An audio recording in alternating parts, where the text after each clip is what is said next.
बिस्मिल्लाहिर्रहमानिर्रहीम। अस्सलाम वालेकुम डियर स्टूडेंट्स। मैं उम्मीद करता हूँ कि आप सब ठीक होंगे और अपनी स्टडी को एंजॉय भी कर रहे होंगे।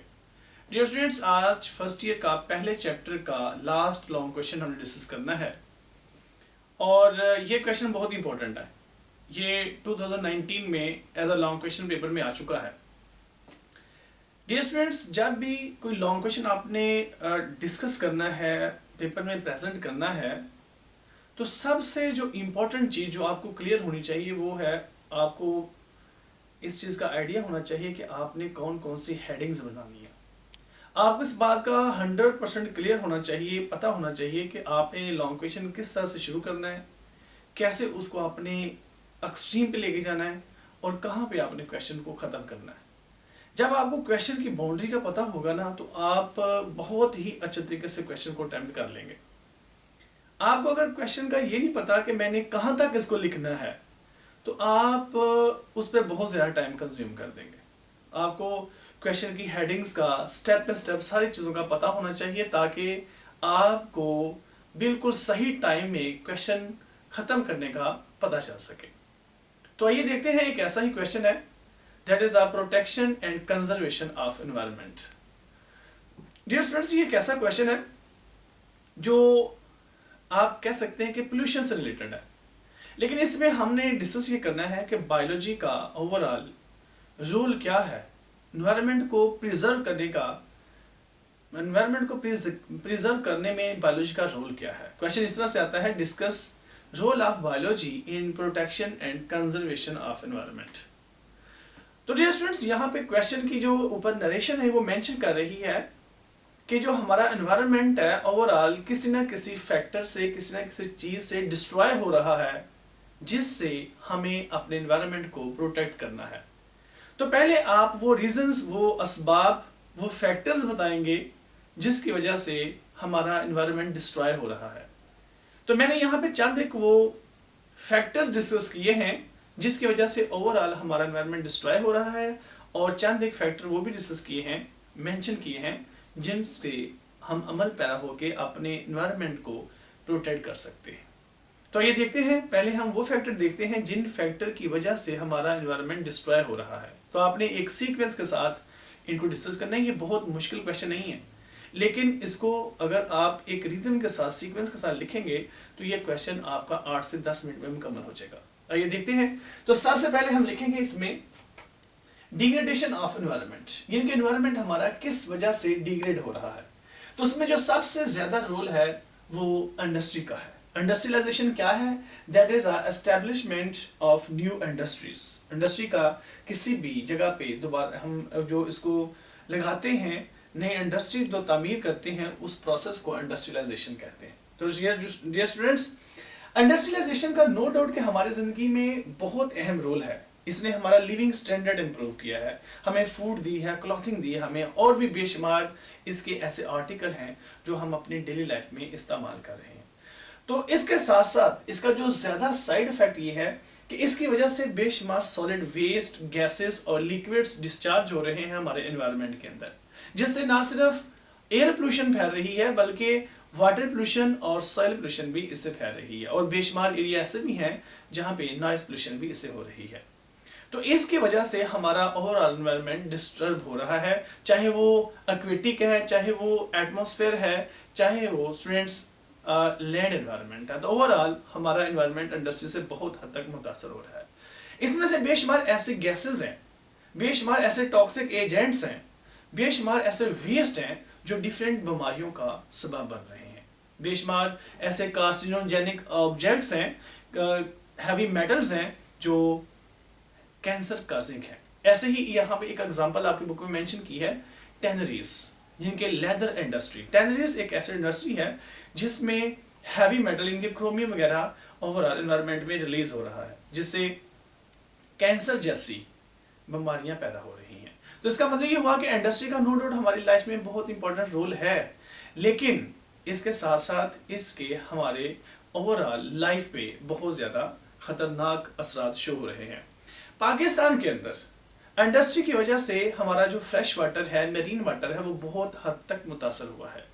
मरीन वाटर में पाए जाने वाली जो लाइफ है फॉर एग्जांपल जैसे फिशेस हैं वो इससे बहुत ज़्यादा मुतासर हो रही हैं, और इन फिशेस के ऊपर फीड करने वाले जो भी एनिमल्स हैं या ह्यूमन बीइंग हैं, जो कंज्यूमर हैं, ये टॉक्सिसिटी उनमें भी दाखिल हो रही है।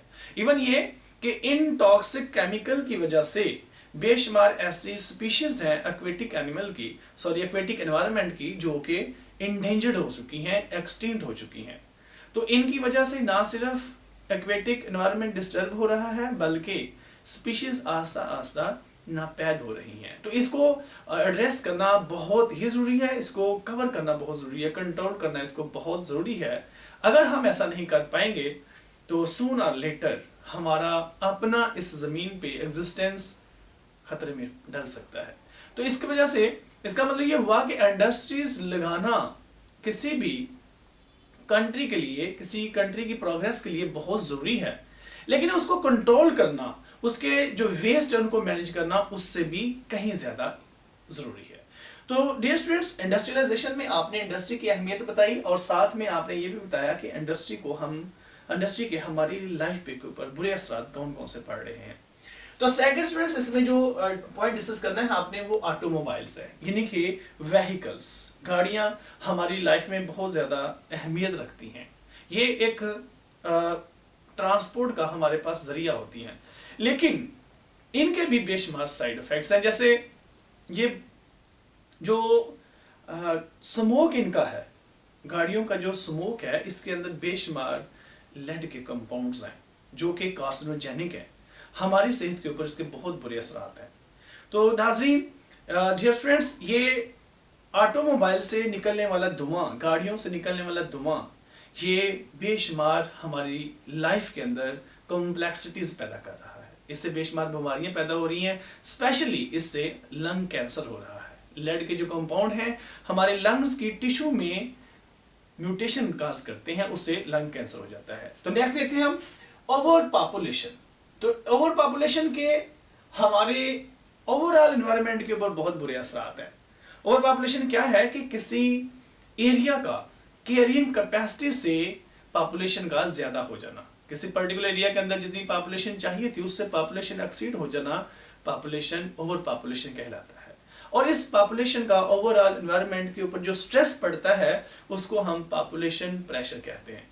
तो डियर स्टूडेंट्स, जैसे जैसे पॉपुलेशन में इजाफा होता है तो लोगों की डिमांड्स में इजाफा होता है, लोगों को फीड करने के लिए डिमांड्स ज़्यादा हो जाती हैं, उनको हाउसिंग के लिए, बिल्डिंग के लिए, इवन ये कि इंडस्ट्रीज ज़्यादा लगानी पड़ती हैं, जिसके वजह से लैंड का इस्तेमाल ज़्यादा होता है और ओवरऑल एनवायरनमेंट के अंदर पोल्यूशन फैलती है। तो ये एक ऐसा जरिया है जिसकी वजह से हमारा ओवरऑल एनवायरनमेंट खराब हो रहा है। तो यहाँ पे हमने वो फैक्टर डिस्कस की हैं जिसकी वजह से एनवायरनमेंट हमारा डिग्रेड हो रहा है। तो आपने ये वन बाय वन इसको डिस्कस कर लिया।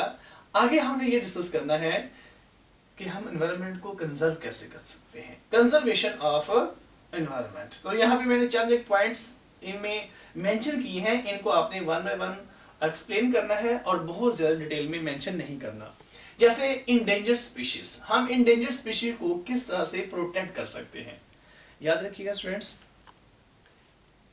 एक होती है थ्रेटेंड स्पीशीज, जिनको इंडेंजर्ड होने का अंदेशा हो, जिनकी ऐसी स्पीशीज जिनके मेंबर्स अभी रीजनेबल अवेलेबल हैं लेकिन उनको इंडेंजर्ड होने का अंदेशा हो, उनको नापैद होने से पहले एक स्टेज है इंडेंजर्ड होना, उनको इंडेंजर्ड होने का अंदेशा हो, उसको कहते हैं थ्रेटेंड स्पीशीज। और अगर किसी स्पीशीज के मेंबर्स चंद एक रह गए हों, किसी स्पीशीज के, किसी पॉपुलेशन के चंद एक मेंबर्स रह गए हों और उनको, उस स्पीशीज को हम क्या कहते हैं, इंडेंजर्ड स्पीशीज। और जिस स्पीशीज का, किसी जानदार का कोई भी, किसी स्पीशीज का, किसी पॉपुलेशन का कोई भी मेंबर एग्जिस्ट ना कर रहा हो, खत्म हो चुका हो मुकम्मल तौर पर, उसको हम कहते हैं ये स्पीशीज नापैद हो चुकी है, ये एक्सटिंक्ट हो चुकी है। जैसे डायनासोर की एक एग्जांपल कॉमन है।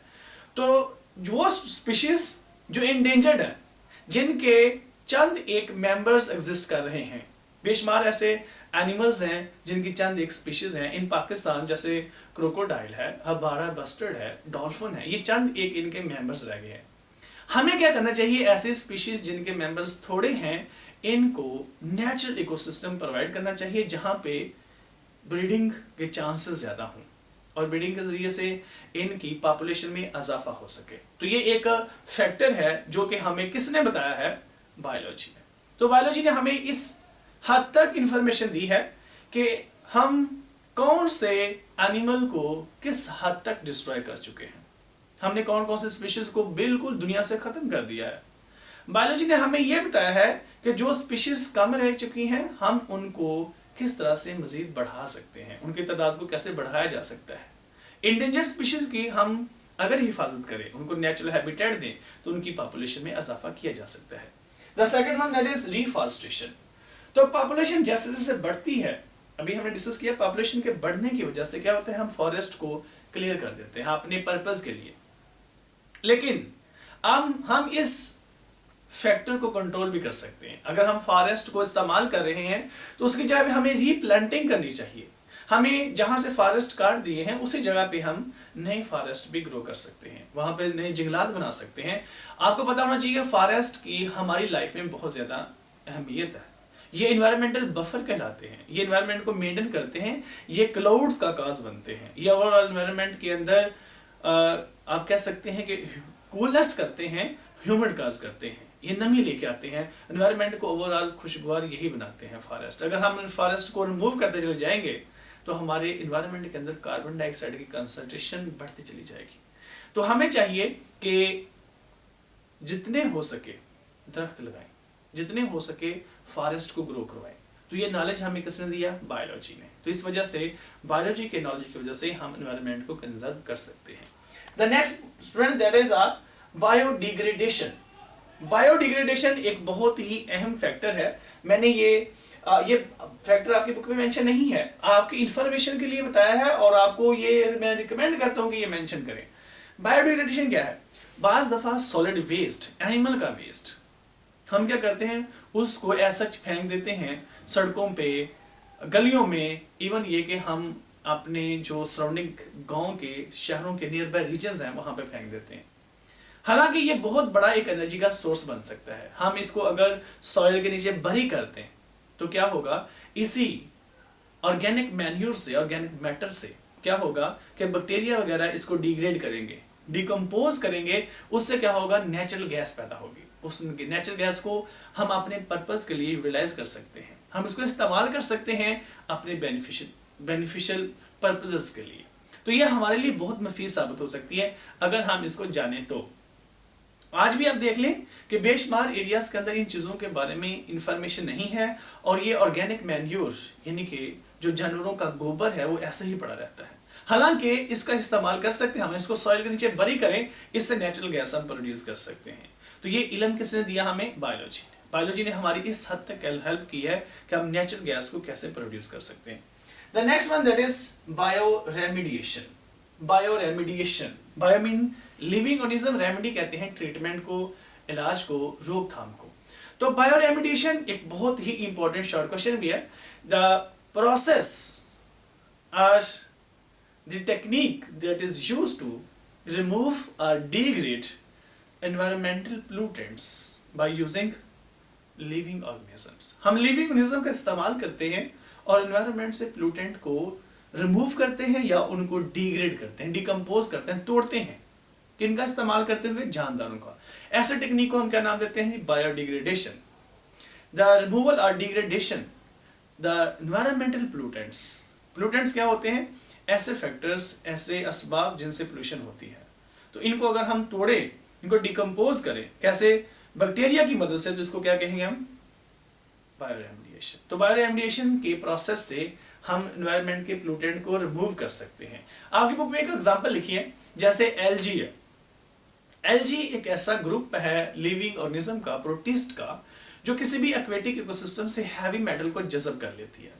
तो ये थ्रू बायो एब्जॉर्प्शन, यानी कि बायो एब्जॉर्प्शन एक ऐसा प्रोसेस है जिसमें कोई जानदार मटेरियल को, पोल्यूटेंट्स को जज़ब करता है। तो एलजी एक लिविंग ऑर्गेनिज्म है, ये बायो एब्जॉर्प्शन के प्रोसेस के तहत वाटर में से हैवी मेटल को जज़ब कर लेती है। एलजी की जगह आप फंगस का इस्तेमाल कर सकते हैं, बैक्टीरिया का इस्तेमाल कर सकते हैं, जो कि पोल्यूटेंट को डिस्ट्रॉय कर सकती है, डिकम्पोज कर सकती है। तो ये बायोरेमिडिएशन आप इसमें मेंशन कर सकते हैं। The next treatment that is a sewage treatment. तो डियर स्टूडेंट्स, ये भी बहुत अहम एक टेक्निक है वाटर प्यूरिफिकेशन, वाटर को प्यूरिफाई कर सकते हैं हम। ये जो नदी नालों का गंदा पानी है जो वेस्ट मतलब वाटर को वेस्ट करते एज अ वेस्ट रिलीज कर देते हैं, इस वाटर को हम दोबारा से प्यूरिफाई कर सकते हैं, इसकी ट्रीटमेंट कर सकते हैं। अगर हम इसको इस्तेमाल नहीं कर सकते तो इसको फ्रेश वाटर में, नदी नालों में, रिवर में, कैनाल्स में, पॉन्ड्स में रिलीज करने से पहले इसमें से जो टॉक्सिक केमिकल्स उनको निकाल लें ताकि जो एक्वेटिक लाइफ है वो उससे मुतासर ना हो। तो इसको कहते हैं सीवेज ट्रीटमेंट, यानी कि जो वेस्ट वाटर है उसको हम प्यूरिफाई कर लें, उसको हम फिल्टर कर लें ताकि उसमें जो नुकसान देने वाले टॉक्सिक केमिकल्स उनको निकाल लिया जा सके। तो डियर स्टूडेंट्स, लास्ट पॉइंट है यूज लेड फ्री पेट्रोलियम। हमें ऐसा पेट्रोल यूज करना चाहिए जिसमें लेड के कंपाउंड कम हो। लेड के कंपाउंड कम होंगे तो उसका बहुत बड़ा बेनिफिट ये है कि लोगों की लंग्स बच जाएंगे, उनमें कैंसर नहीं होगा, कैंसर की डिजीज के चांसेस कम हो जाएंगे। तो ये हमारे पास वो फैक्टर हैं जिनको हम वन बाय वन पेपर के अंदर डिस्कस करके एक बहुत अच्छा और कॉम्प्रिहेंसिव लॉन्ग क्वेश्चन बना सकते हैं। इसमें बहुत ज्यादा डिटेल लिखने की जरूरत नहीं है, वही चीजें लिखें जो क्वेश्चन डिमांड कर रहा है। तो अपना बहुत ख्याल रखिएगा स्टूडेंट्स। मुझे उम्मीद है कि ये बातें आपको 100% क्लियर हो गई होंगी। इस वीडियो को मैक्सिमम लोगों तक शेयर करें और अपना और दूसरों का फायदा करें। अपना बहुत ख्याल रखिएगा। अल्लाह हाफिज़।